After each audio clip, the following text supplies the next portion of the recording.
All right, I see 9:30 on my clock, so I'd like to suggest that we do get going. And if people join late, they can definitely join in with us. My name is Mitch Frumkin. Thank you, Jesse. My name is Mitch Frumkin. I'm president of Kipcon. And I guess I should say founder of Kipcon from way back before Seth was born. Seth is my son, and Seth pretty much runs the office as far as scheduling and all that kind of stuff as I'm fading away into the horizon. Today's webinar is about how to read blueprints, and we find that this is usually a pretty popular webinar because managers are looking at blueprints all the time, and it gives a little input into what they are, how to read them, what they say, what they should say, what they don't say. So that's what we're going to be talking about. One of the things I would ask is that there's a chat box, as you all know. As we're going along, if anybody has any questions, please drop them in the chat box, and either Seth or I will be monitoring the chat box, and we'll either answer the questions as we're going, or we'll put the questions, we're going to answer the questions as part of the presentation. So if you wouldn't mind dropping things in chat box. I would say one question I would have is, we're going to be talking about specifications, blueprints for different types of projects.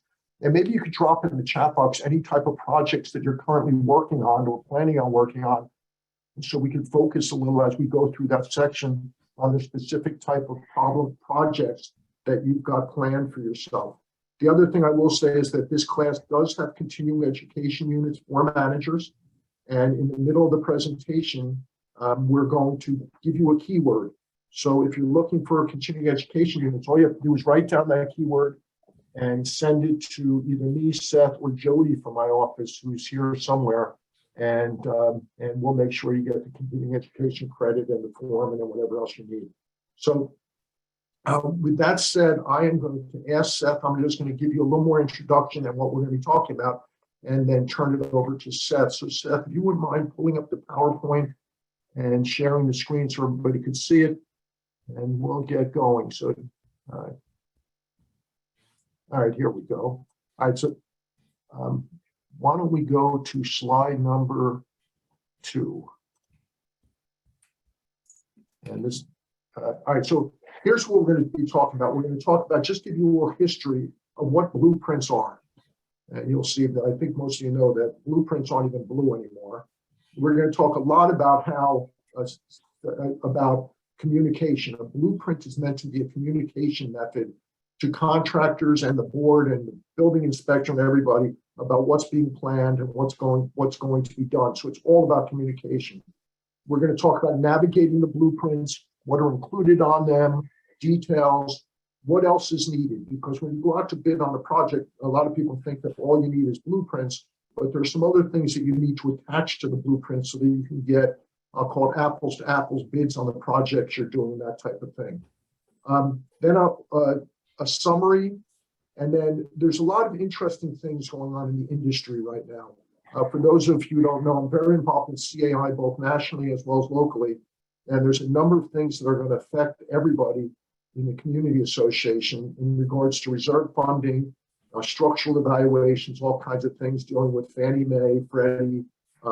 There's some legislation in New Jersey going on.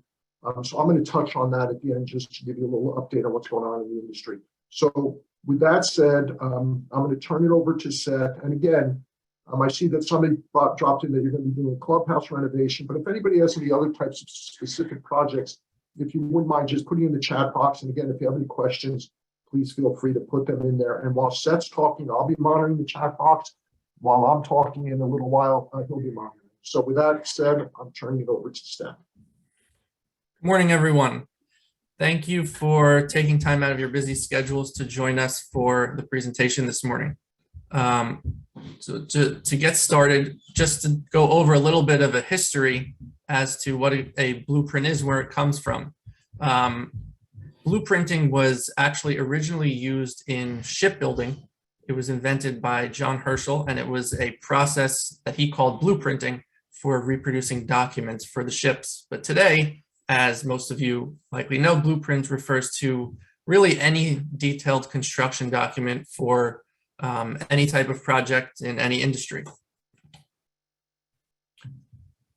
And really what the blueprints are about is communication, like my father was mentioning.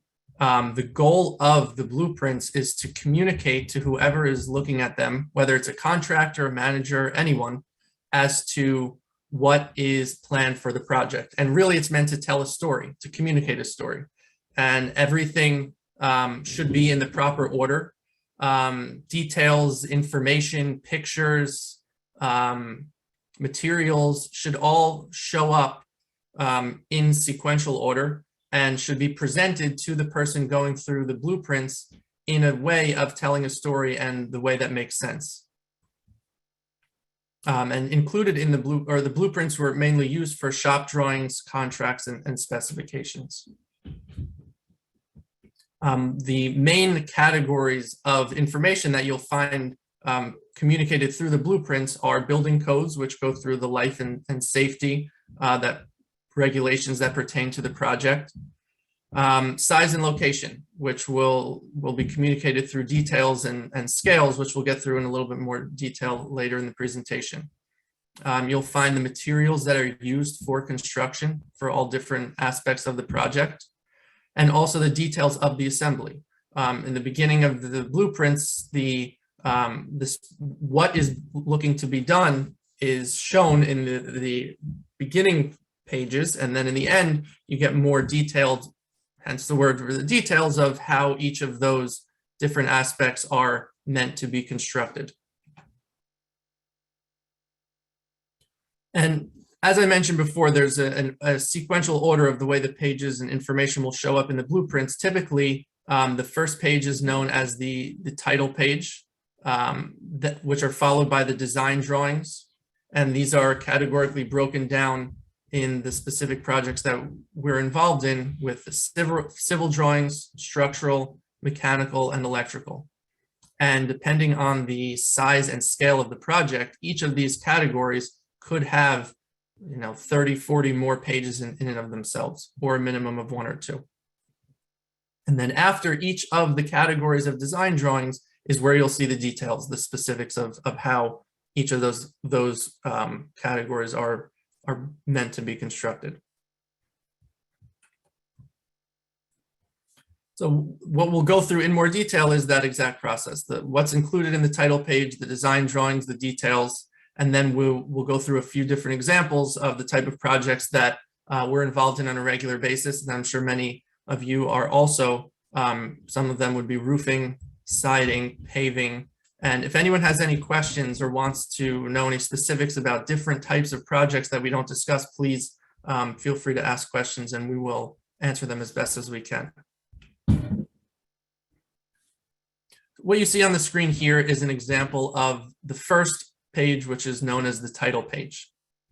In the bottom right-hand corner, and not all drawings have this in the bottom right-hand corner, that's the way we set up ours, but you'll see what's called the title block. And in that section, you will have the project name, project number, the drawing number, which is of course specific to each page that you're on, and the issue date of the drawings themselves. Here in the middle right-hand side of the page is the drawing list. And I know on my screen it's a little small to read here, but if you can't read what it says, you have pages such as, for example, the title page here is T-1, T for title page.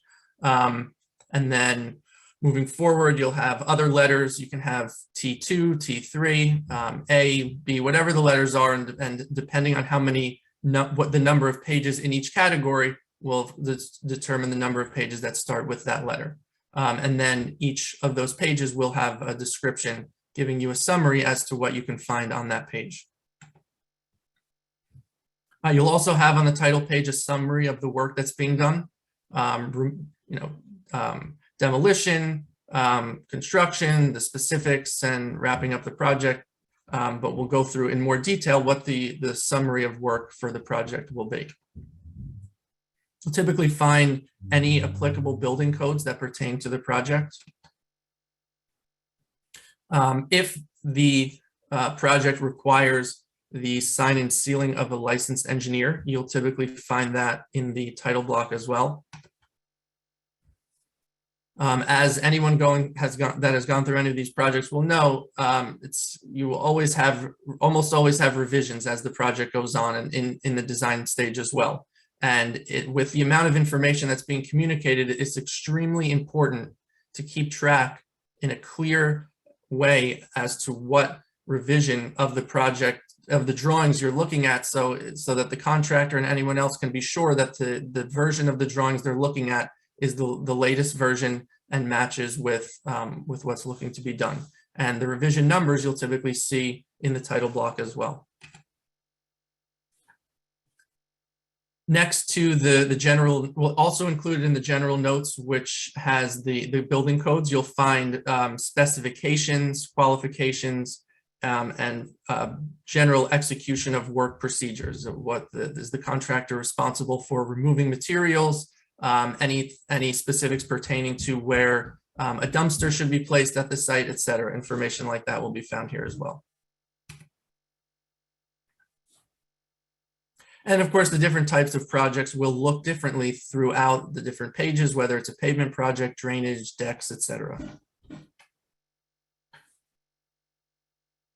Typically, what you'll find after the title page is an overall site layout plan for the project. And that will, of course, look different depending on the type of project. What we have here is a sample site layout plan for a paving project. And you can see the image of the roadways within the scope of work of the project. On the upper right-hand side, you have the legend, which in this case is through different hatching, different colors and shapes in the different roadways is communicating to the contractor and to the association which roadways are included in different phases of the project. And it can also be communicating if there is a different plan for those specific areas. For example, one section of the pavement may only require a standard mill and pave, just removing the top layer of pavement, whereas another section may, based on its condition, require full depth replacement. And that is something you'll see on this page as well. And you'll notice if you look in the bottom right, we have the same title block that was on the cover, the title page, and that same title block will be in the bottom right corner of all the drawings throughout the set of the blueprints. A lot of the information will be the same, but what will change are certain pieces of information, such as the name of the name of the page, telling you what's on this specific blueprint, and the page number. This is what a sample of a site layout plan looks like for a roofing project. You'll see there's a map of all of the buildings that are included in the roof replacement. In the upper right-hand corner, there is a spreadsheet showing the building types, if there are different building types. And what we like to include also, as you see on the bottom, are photos of all the different building types. So it's very clear to whoever's looking at this blueprint how many different buildings are included and what they look like, to make it very easy to identify them if someone is, let's say, walking through the site with this map in hand. Now we'll get into approach for navigating the blueprints. Specifically, we'll be looking at a building, plans for a building. There's a term called a plan view, which you will find very frequently. And what that refers to is what the view of the building looks like if you were to horizontally slice through the building, or almost to pop the roof off of the top and then look down into the building from a bird's eye view. So as a 3D structure, this is what it would look like here. And more, what you'll find as you're looking through the drawings is a two-dimensional version of that, which is what this shows here.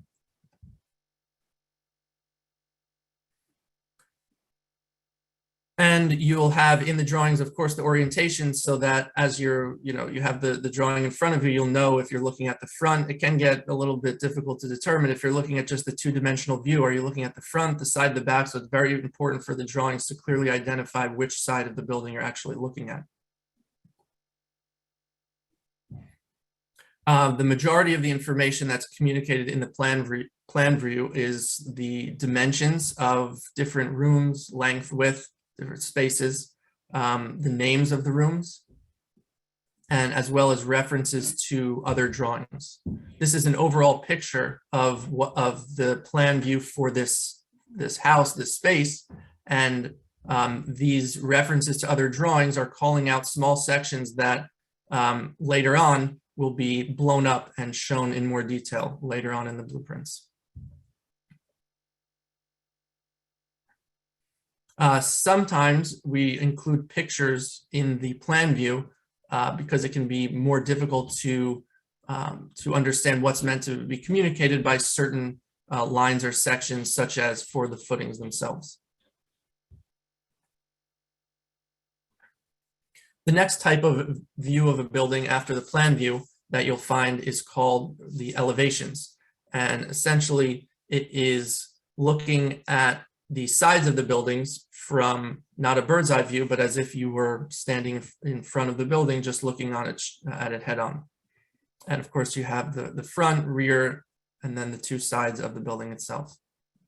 And what that looks like as a two-dimensional view is like this. What you'll find here, and as well as on the plan view, is a scale. The scale is meant to communicate what the dimensions are. Usually the drawings will do their best to call out the dimensions, as we saw in the previous slides, specifically identifying what the length, width, etc. are of the rooms. However, if for whatever reason there was not a dimension shown, or you needed one that wasn't there, the scale gives you a way to use a specific type of ruler where you can actually obtain the dimensions using the scale. Here we have 1/8 inch equals 1 foot.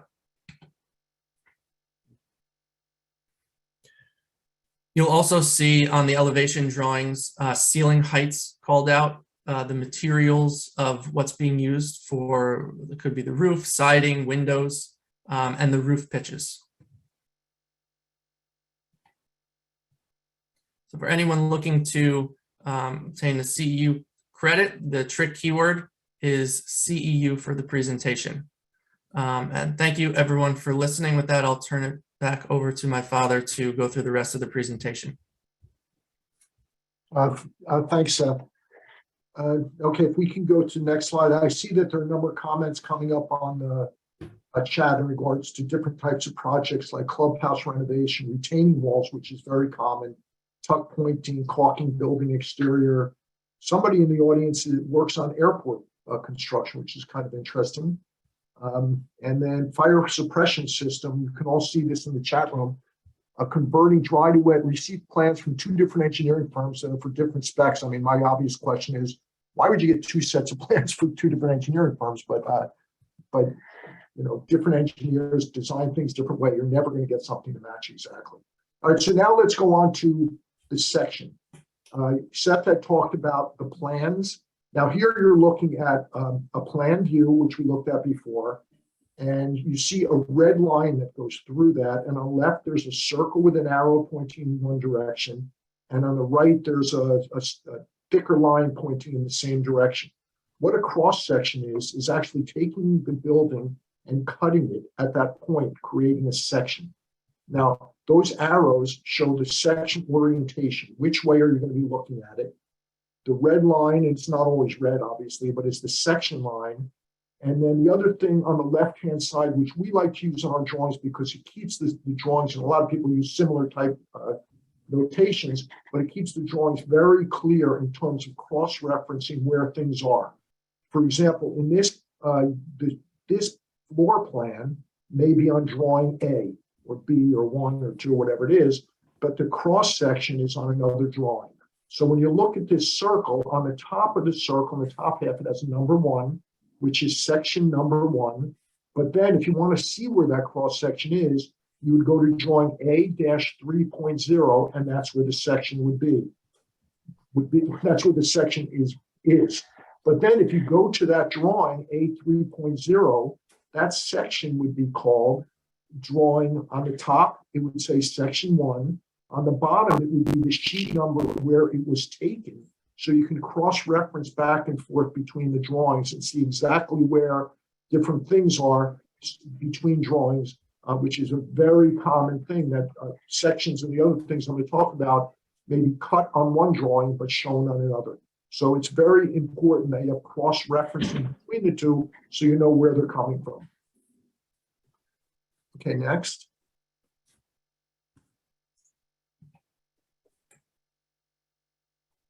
And again, this is kind of that was kind of repetitive of where it's cut, but I'm now navigating the blueprint. A section is created by slicing through the building. So that cross section of the plan, which you saw a couple seconds ago, is actually taking the building and cutting it right where it's shown. So this is just an isometric example of what a cross section would be. Where you're cutting, in this case, the building, you're cutting a home in half. So that's graphically what it looks like. So you can see that in the cross section, it goes from top to bottom. So you could see the basement, you could see where you're cutting through the floor, you're cutting through the walls, you're cutting through the roof, and you'll see in the next couple of sheets what kind of information is provided on that cross section. All right, here we go. This is the building section, and I think there's some arrows that are going to pop up here. If you, oh no, let's go back again. Then I thought there were some arrows on there. I'm used to having control of going back and forth, but today I don't. So on the cross section, this is what now it looks like. In the upper right-hand corner is the isometric of that cross section. And now this is what the actual cross section looks like. Now, if you were going to go get closer, you'll see in here, it designates what the rooms are, designated different things. And if you'll see that in the, like in the middle, there's a little blue circle. And that blue circle now refers to what we'll call a detail, which it shows a much larger view of that particular section of the building and how it's built.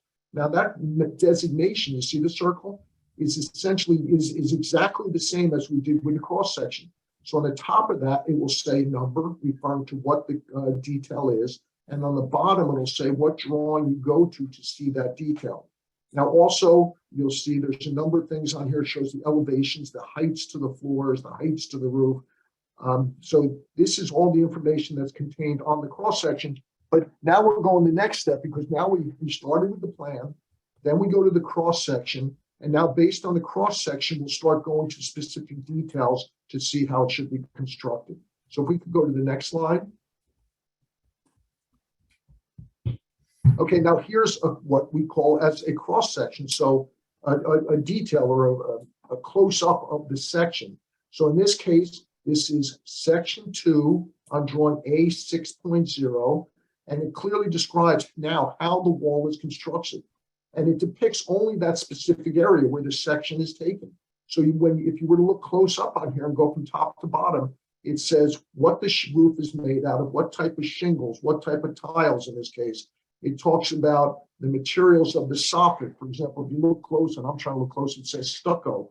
And it says the interior, the exterior. And believe it or not, sometimes when you have a cross section like this, you're not 100% sure which side is the interior and what side is the exterior. So we try to be, as I hate to say it, as anal as possible to make sure you know exactly what's going on. And it points out all the different materials. It points out how it's constructed, or what is to be constructed. And I correct myself on that because I may touch on it later on in the presentation, but I'll mention it again now. The drawings that are provided show what the final product should be. As far as what's called the means and the methods of building it, that's up to the contractor. The engineer is not telling the contractor how to build it. The engineer is telling the contractor what it should look like and what it should be constructed of when it's done. I will put a little asterisk on that in some cases, if you're dealing with an existing building and you have to hold up the existing building to build whatever you're doing, say to install a new wall, the engineer may be required to put in what the temporary supports are and design them for when construction is taking place. But 99% of the time, the means and method of building it is up to the contractor, not up to the engineer. The engineer is just showing what it should look like when it's completed. Next. All right, now let's talk about, we're even getting more closer up to see exactly what it looks like in a picture. So for example, the top of this section where it shows all the materials, this is what it looks like isometrically, where you can see the actual materials. And that's what it should look like when it's built to match the cross section. So these are just a couple of pictures giving you an idea of what it'll actually look like when it's constructed. So on the bottom, you see where it says at the bottom red rectangle, you'll see it looks like it's a footing on grade, which means the foundation is sitting directly on the ground. There's no basement in this case. So it's concrete slab, and then it comes over and creates a footing at the end. Now, if you look at the right, you can see what that concrete floor is going to look like when it's built. And also you see to the right of that footing in the red triangle, in the red rectangle, it looks like there's cross hatching. That cross hatching represents the ground. So if you look to the right, you can see the ground and the grass, which is representative of what the drawing shows. Although what's the difference? Just to point out, if you look at the in the red rectangle, it shows that the ground adjacent to the building is sloped away from the building. In the picture to the right, it's flat. I will tell you, probably don't want it flat because then when it rains, the water goes back to the building. You want it sloped away. But this is just giving an example of what it looks like as compared to what the cross section is in more of an isometric form. Okay, next. Now let's talk about details. We've talked about cross sections and that we talked about cross sections and close-ups. But now in most sets of drawings, and you see the terminology, they're called sets of drawings. That's just the terminology we use. There are additional details, and they provide actually a closer look how to build the different parts of the building. So when we look on top, we're showing a few isometric pictures of what there are. For example, on the left, it's a wall, and you can see the wall and then the insulation inside the wall and the vertical wood studs that support the wall. On the right, you're seeing, in the middle, I'm sorry, you're seeing, or and on the right, both of them, you're seeing what the roof structure looks like based on the use of wood trusses and insulation in the attic and different things like that. But this is pictures. Now we're going to get into show you a little bit about what these details look like. If we go to the next, all right, here we go. Now we're talking about pavement details. Now it's hard to see, but Seth had mentioned in the beginning that in the plan of the pavement, it shows based on different designations the work that's going to be done in those areas. So here, these are details. There's 3 details on the top that show different details of what's going to be done based on the cross hatching that's shown in the drawing from the beginning. So for example, I'll start with the right. On the right-hand side, that detail, it's essentially just showing milling the pavement that's there and putting a new top course on it. Pretty basic, that's what you do. But then in the center, I'm going right to left. In the center, in most cases, when we're dealing with existing communities, there's a place where the new pavement comes in contact with existing pavement, say at the entrance to the community, or that might be a good example. But in this case, where the two come together, it's very important that there's a detail showing how to join the new pavement with the existing pavement so you don't get cracks in that location and it's constructed right and it works. So this is showing a connection between existing and new pavement.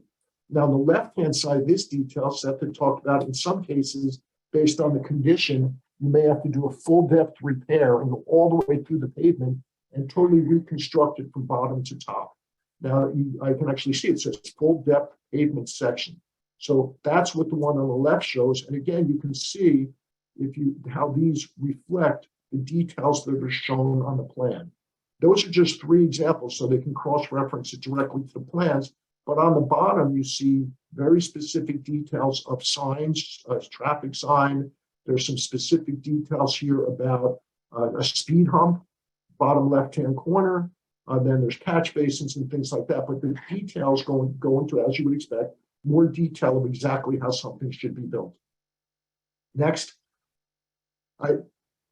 this also included on the drawing are the pavement specifications. Now, Seth had talked about the general notes on the front page of the drawing. In many instances, those general notes may take up, when it comes to material specifications, it may not only be on the cover page, but there may be another page or sheet within the blueprints that have more detail in regards to the specifications. It depends on the type of job, the extent of the job, but I've seen, and we've worked on some projects where these notes, which include the specifications, maybe 2 or 3 drawings long, not just on the cover page. So in this one, this is just giving an example for pavement where it has material specifications, where it talks about stabilized base, which is the bottom. It talks about the top surface course. And these types of pavement have different designations. For example, the base course has a designation of I2. Then the surface course or the wearing surface or what you drive on may be I5. And you'll see that it refers to here the New Jersey Department of Transportation standard specifications. So there are references in these specifications to other standards also. Then you have prime and tack codes. What that is, when you have a base course and then when you put a surface course on top of a base course, you don't just lay it on top of each other. You essentially want to glue the two together. So that's where you use what's called a prime and a tack code between the two that glues them together. Now, one thing I'll mention is that the strength of pavement is not really based on the top course and base course, what the materials are.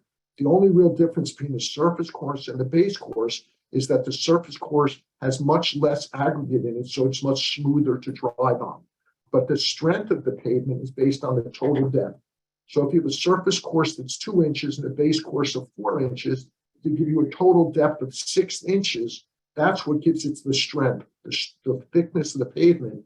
In order to get the surface course and the base course to work together for that strength, you have to glue it together, and that's what the prime and tack codes are. The next is, in this case, it's geotech fabric. What that does is, in some cases, when you're putting a new top course or surface course on top of an existing base course and you're not replacing it, there may be some minor cracking in the base course, the existing base course. What happens is if you don't correct that, over a year or so, that crack in the base course may do what's called reflect up through the new base top course. So the crack will be in the base course, you go over it, in a year or so, that crack will reflect up through. But if you put something on it, like this geotech fabric, it won't, then that crack won't reflect up through. So keep in mind that when you're doing a pavement project, or if you're in transition and the developer is paving on top of a base course, unless you do proper things to what's underneath it, it's going to look beautiful initially, but these type of problems will reflect up through within a year or so if you don't properly do things like put in this fabric. Then this is something else, a geotextile grid. It's the same type of thing. But the bottom line is these are the specifications that are included on the drawings of the different things that are specified for a paving job. Next. All right, now let's talk about roofs. And Seth mentioned it. I love the idea of putting pictures because the picture tells 1,000 words about exactly what the details are showing. So we use pictures a lot. So for example, you see 2 pictures of the roof, and then on this you have details of what's being done at these places. So let's start with the bottom picture. You see a chimney, you see skylights, and on that chimney is a chimney cap. But now you're seeing exactly what it looks like in the fields in the actual community. Now go to the upper left-hand corner, and what do you see? You see a detail looking straight down on that chimney to show the cricket behind it, which diverts the water from behind the chimney. And it shows all the special details that are going to be used in that location, and you can specifically tie together the picture and what's being done. It also shows on the top of the chimney a chimney cap that's being replaced. Now, you can see the chimney cap in the picture. Then you go to the upper left-hand corner, and you see the chimney cap looking down on it. Then you go to the upper right-hand corner of this drawing, and there's a detail showing the size of the chimney cap, how the openings in the chimney cap are going to be done for the pipes to come through it. In the picture, you can see one pipe, what material it is, how it turns down in the corners, how far down it goes. But this connects all the things together. Now, the other one is look at the top picture. You're showing roofs that come up against the vertical wall. And also a roof that comes up against the vertical side of the chimney. On the left-hand side on the bottom is a detail that shows exactly how that's done. In this case, you're seeing a brick wall, which reflects the chimney, and how this new shingle roof is being what's called flashed into or connected to the brick wall so water doesn't get behind it. But these are the connections between the plans, the elevations, the cross sections, and these are details getting very specific into how the work should be done. Next. I can see these are additional details for the roof. Now we get into, on the top left-hand corner, this shows how, from that picture, how the roof is connected to the wall that's not brick. This is some type of siding. And there's two different ways that it's connected. One where the roof comes into the wall where the roof is sloped away from it, and one where it's the side where the roof comes in perpendicular to the roof at 90 degrees, and how it should be flashed and connected. In the center at the top, it shows how if you put a plumbing vent in, or some type of vent that goes through the roof, how that should be installed, and what type of, I'll call it the collar at the bottom, should be used that connects the two.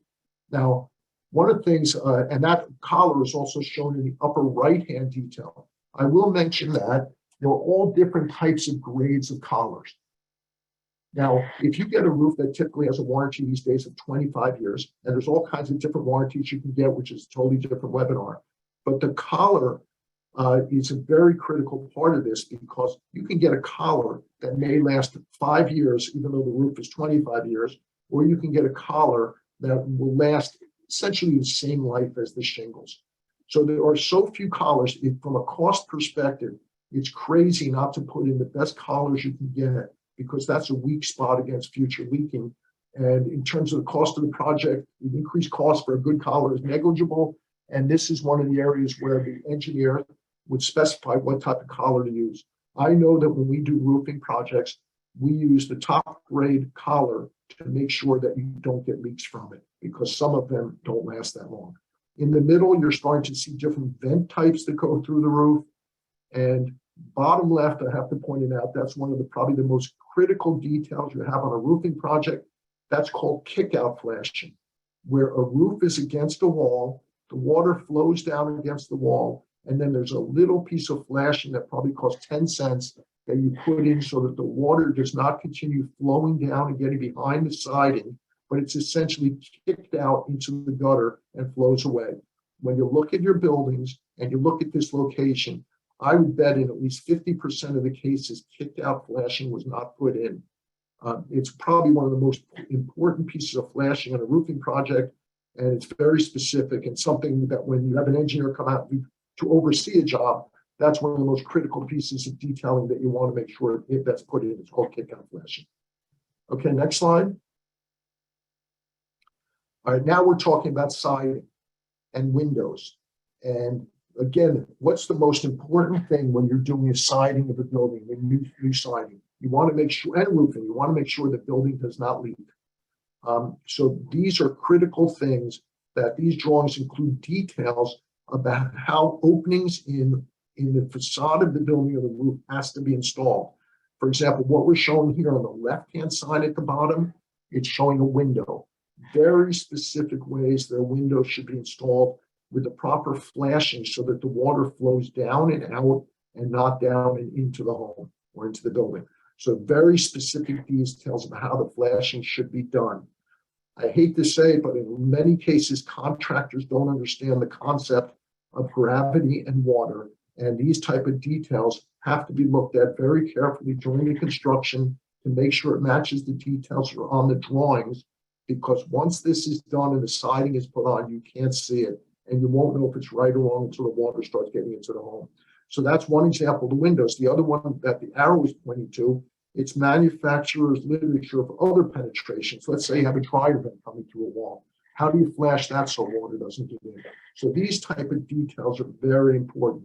And up top, you see a number of different details of exactly how things should be flashed so they don't leak.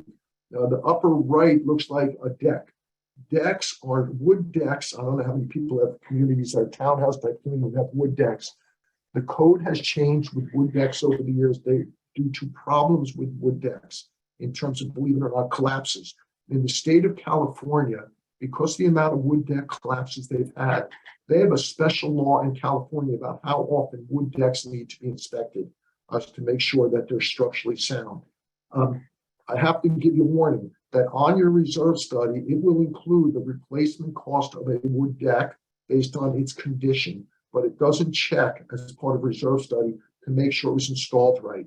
And there's some very specific things that need to be done with decks that are shown in these details about how to attach them to the building. And the 2 or 3 most critical parts for wood decks, since I'm on a roll here, has to do with how those decks are attached to the building.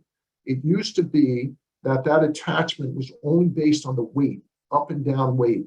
It's been found that in many cases that these have a tendency to pull away from the building, so they're pulling out from the building. Nowadays, there are requirements of how these things have to be attached, not just to prevent against it from going up and down, but also to prevent from it being pulled out. The other thing is the handrail posts. The way the handrail posts are connected to the deck is a real problem consistently, where we see that they're not connected properly and create a safety issue. What the building code says is that the handrails on a deck have to be able to support a weight of 50 pounds per foot on the top handrail, and that these posts need to be able to support that weight when it's pushed outwards. In many cases, we see, especially on older decks, that's for sure, that the connection of those posts to the deck itself is not adequate, creating a safety issue.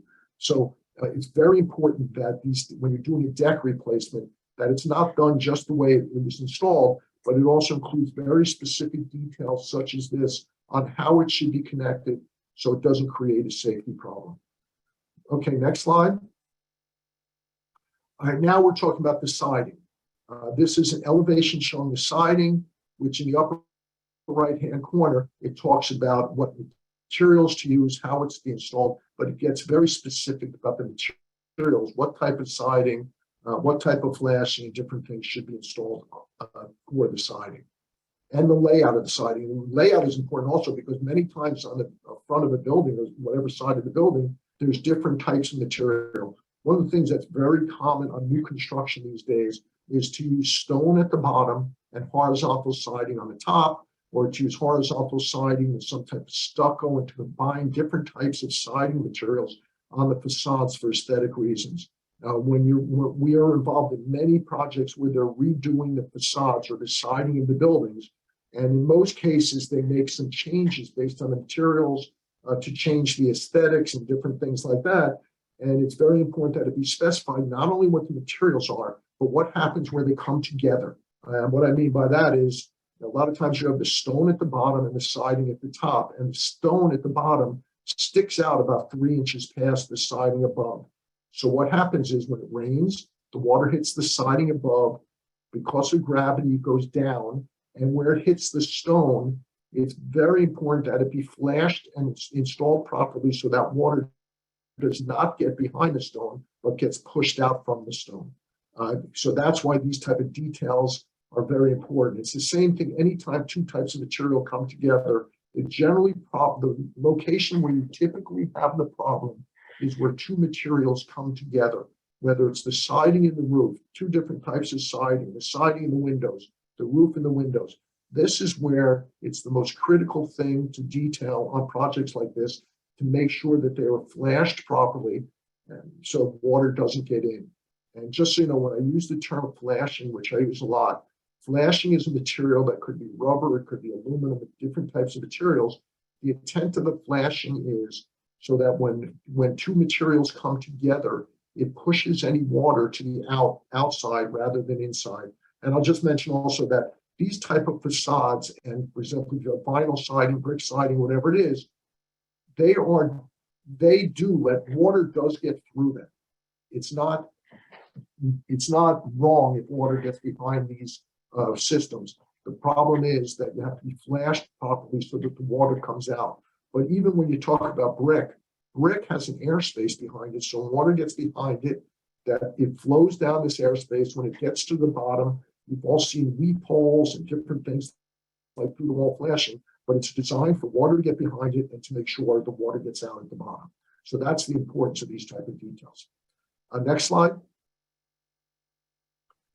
Okay, these are the details that I was talking about. The bottom has the pictures of the different areas and the different where the details are.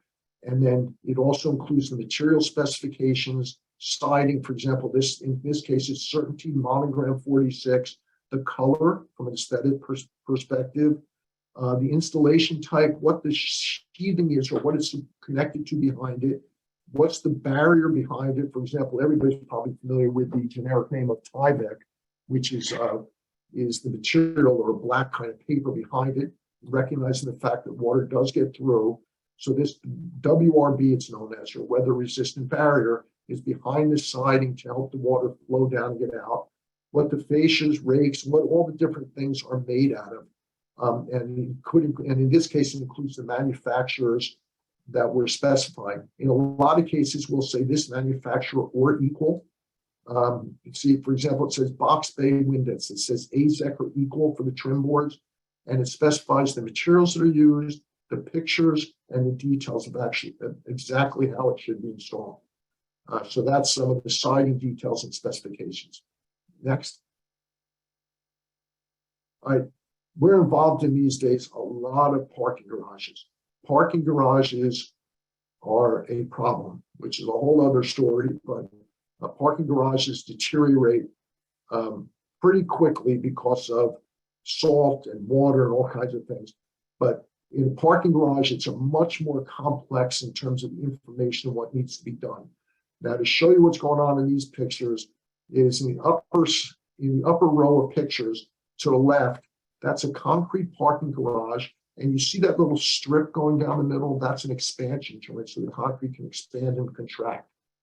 But what happens, and it doesn't take that long for it to happen, is the material that seals off that expansion joint may begin to fail or gets little openings in it, and water gets through it. Then what happens is that water gets through, and the pictures to the right show what happens, what it does to the structural steel below it. It rusts it away and creates a structural problem, which I'm going to touch on in a minute on what's going on in our industry. But in the second row of pictures, it shows what impact water has on structural steel, where it completely rusts it away. The bottom row, the next to bottom row shows beams going into concrete walls. And the next one also shows one of the things that hides the steel so you can't see the damage. There might be fireproofing on it. But here we have pictures of what the existing conditions are in the field. And then the next slide,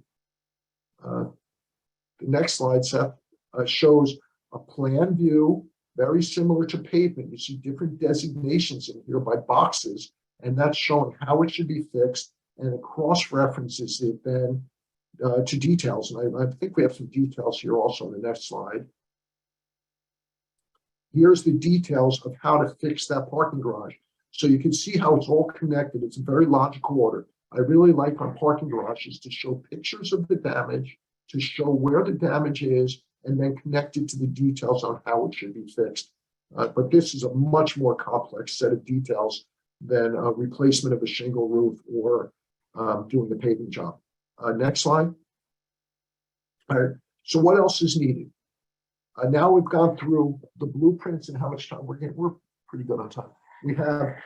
We've talked a lot about the blueprints. One of the things you notice, by the way, blueprints are not blue anymore. It's usually a white piece of paper, but blueprints is where it comes from. It's called a blueprint. But blueprints are just a part of the story. The blueprints show essentially the pictures of how it's going to be built.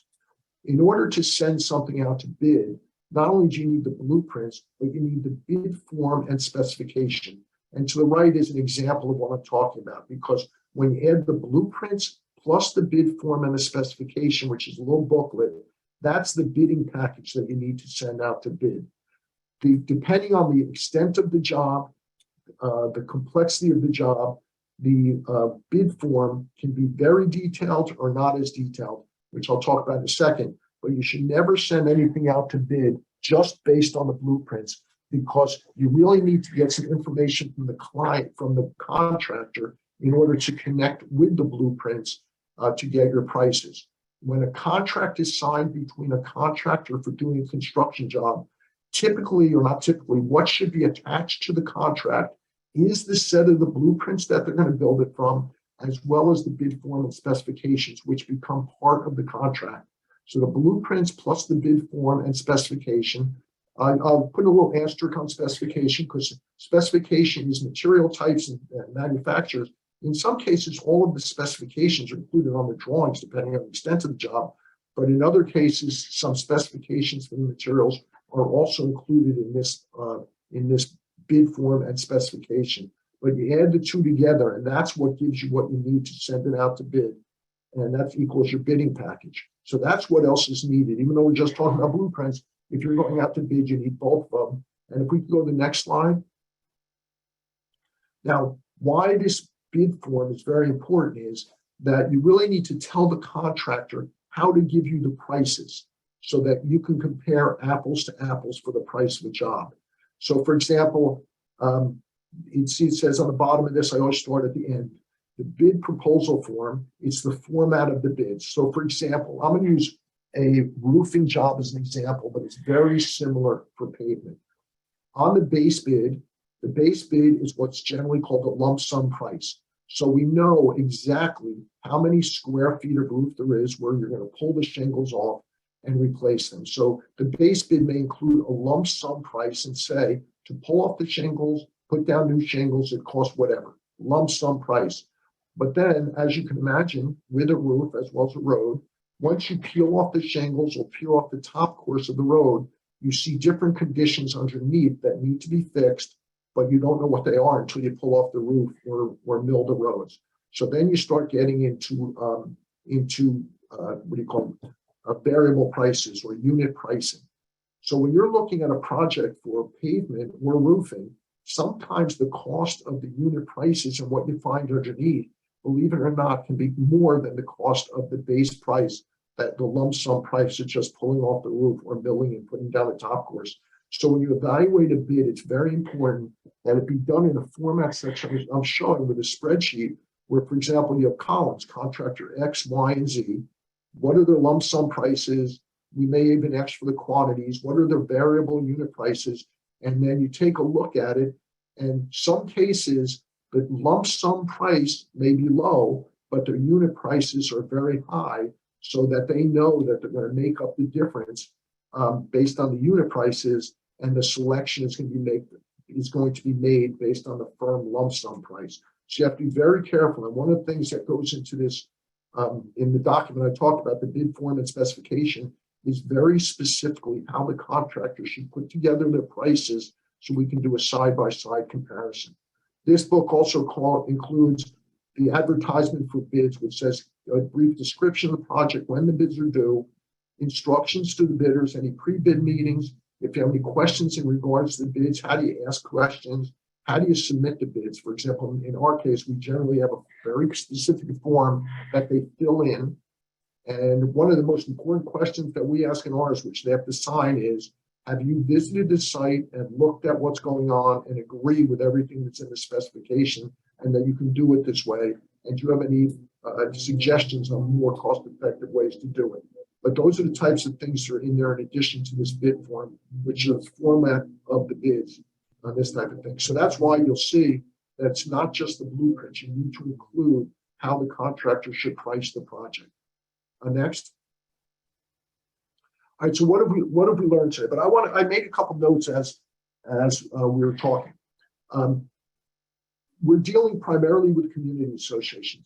You have to take, I don't have to tell you, but one of the things that happens this type of time of year is people look at the reserve study, and this is the time of year to start planning projects for next year, because you look at your reserve study and you see what on that reserve study says it has 1 year life left.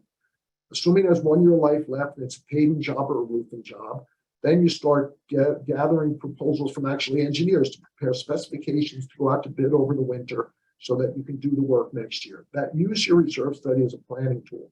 The other thing is, when you're budgeting a job to see if it's going to be done in 1 year or 2 years, it's important to take a look at your reserve study, see how much money you have in order to do the project, because it may take 2 years, even though you want to do it in 1 year.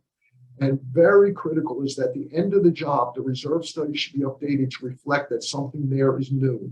For example, if you do the pavement and now you have 20 years to amortize the cost of doing it again, so the reserve study should be updated to reflect that.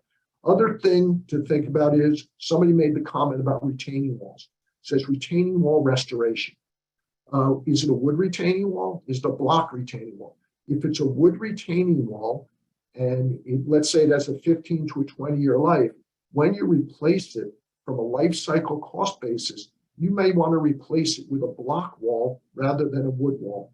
It may cost slightly more, but now the useful life gets very much extended, and your cost on the reserves may go down, or it may actually come off of your reserve study, which I That's a totally separate seminar, but they come off the reserve study because of its extended useful life. So there's no reason why when you do something, you have to use exactly what's there as part of the replacement from a budgeting and reserve study perspective. Other thing that was mentioned, a term was used way in the beginning. We talked about blueprints in detail. Seth used the term shop drawings. I didn't touch on shop drawings in the presentation, but I want to tell you what they are. If you're doing a steel project, such as those parking garages, and you're replacing beams, generally what a shop drawing is the contractor will give you a drawing of just an example of the beam they're replacing, showing the location of the holes, the length of the beam, the size of the beam, all these type of things. That's called a shop drawing. Shop drawings are generally prepared by the contractor as part of when they get the job. It's not prepared by the engineer because it takes each specific little piece of the structure and now does a specific drawing of that, and it's called a shop drawing. Let's see. I think for president. Okay. And so what we talked about, understanding the drawing scale, how to navigate, how to read, how to find specific information, and what else is needed as part of that, as part of the bid package or the pricing. Okay, next slide, please. All right, now I just want to mention a couple of things that are happening in our industry right now.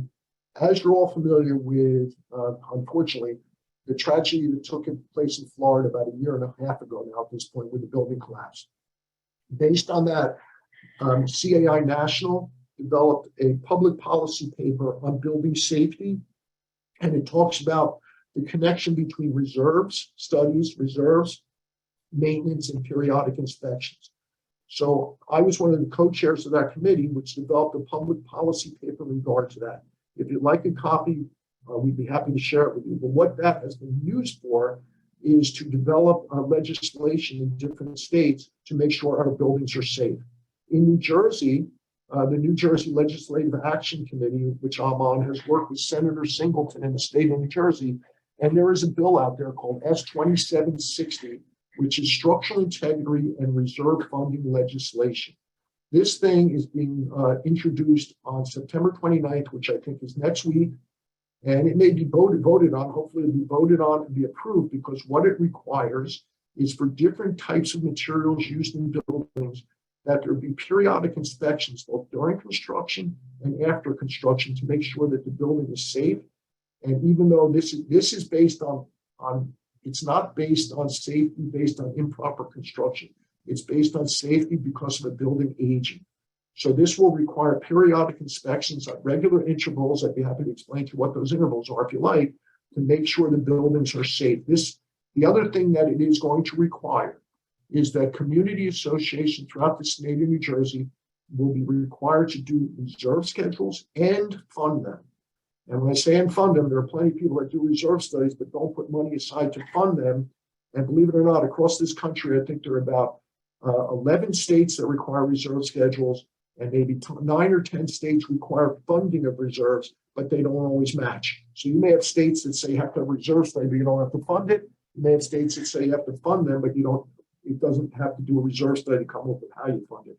So in New Jersey, if this passes, it's going to require reserve studies and funding of those reserve studies. And there's going to be a period of time when every association is going to need to do a reserve schedule. Now, don't panic because of the cost and you think your reserve schedule is going to go up and these type of things, because you really have to take a look at life cycle costs, which is a whole other seminar, as opposed to just putting aside money and what it may do to your budget. So this is happening right now in New Jersey in the next week, like I said, September 29th. Now, the other thing I'll mention is there's also, based on what happened in Florida, CAI has a national task force. It's a national task force on reserve studies, which I'm on that one also. You can see what I do all the time. And what this task force is doing is we're changing the National Reserve Study standards and also connecting it to maintenance and periodic inspections. So you're going to see some changes in the National Reserve Study standards and how reserve studies need to be done to protect the building, not just from the reserve study perspective, but also from a maintenance and periodic inspection perspective. Keep in mind when you're talking about the structure The reserve study does not include the structure of the building. And that's why maintenance and periodic inspections are very, very important. And these in New Jersey, they're all going to be connected as part of this legislation. So these type of things going on right now. Also, I'll mention Fannie and Freddie with their requirements for safety inspections and reserves and all that type of thing. I will tell you that there's a number of people, including myself, who have been talking to Fannie and Freddie, and the original guidelines that they came out with are going to change. They're going to be modified based on making it easier to use and make it more reflective of the type of building and stuff like that.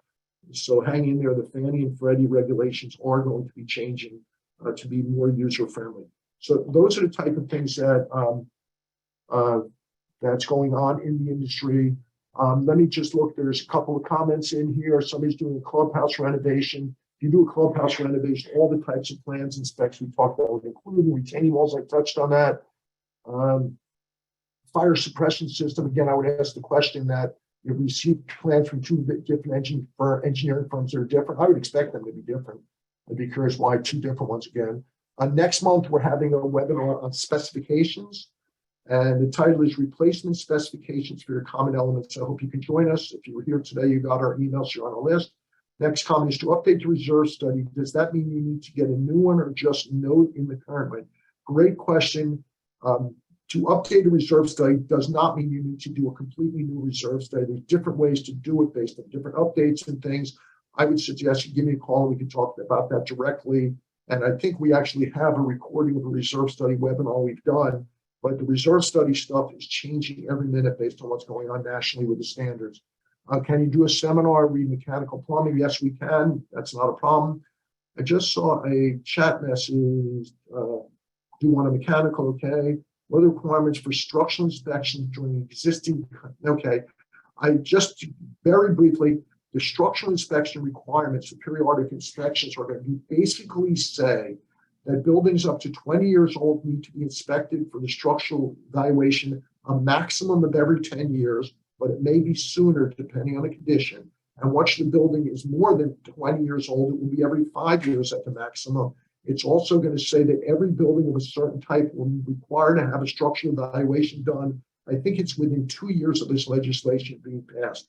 So, and it is not based on building type, it is based on the materials used to build a building. So, for example, it's not based on just high rises, but if a building is made out of reinforced concrete or structural steel, it will be included irrespective of the height. So there's a lot of stuff going on. The other thing is that for example, one of the things that's being talked about on a national level is to have a couple different levels of service for reserve studies, where you have the basic reserve study, then you have a reserve study that includes maintenance, a preventive maintenance program and the cost of it, or a reserve study prepared that includes a structural evaluation. But that's going to change the qualifications of the people that do different reserve studies. And for your information, if you're not aware, in the state of Florida, they have a law that says that every community has to do a regular reserve study, but it's optional. It can be voted down. But they do have a mandatory requirement for doing what's called a structural reserve study. So that's in the state of Florida, and that was a reaction to what happened with the tragedy, as you'd expect. I will say that the definition of a structural reserve study is really not very clear. I don't even know if it can be done the way they said it, but that's why CAI is actively involved in changing the standards to reflect this type of stuff. So hopefully it will become the standard. And anybody have any questions? I went over time by 4 minutes. It's 10:34, but we started a minute late. So if anybody has any questions, please feel free to reach out to us. Send us an email, text us, whatever you want. And if you go to the next slide, there'll be the contact information if anybody wants to get in touch with us.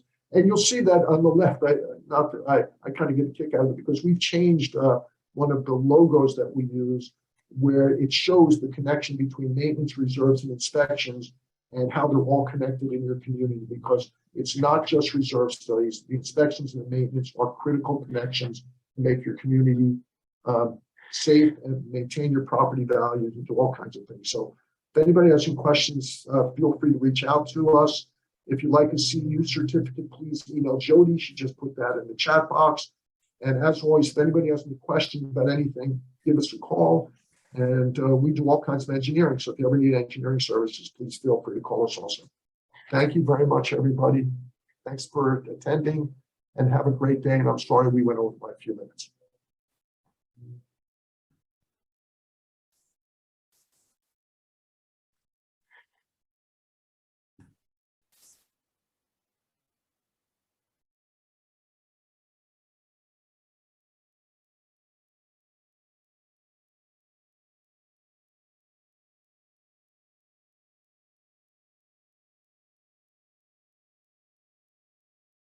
If anybody's still here and you have any questions, you want to just unmute and jump in, feel free, go for it. Hey, Mitch, this is Nick Nickerson. Will you send out the slides? Absolutely. Yeah. If you, we have the email list. That's good. I should have mentioned that. We do have the email list of everybody who attended, and we're going to send a copy of the entire presentation.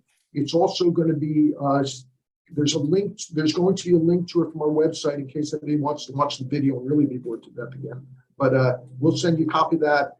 And yeah, we will definitely send that out. That's a good question. Sorry to mention it. Thank you. Thank you. Anybody else? Looks like some people just don't want to leave.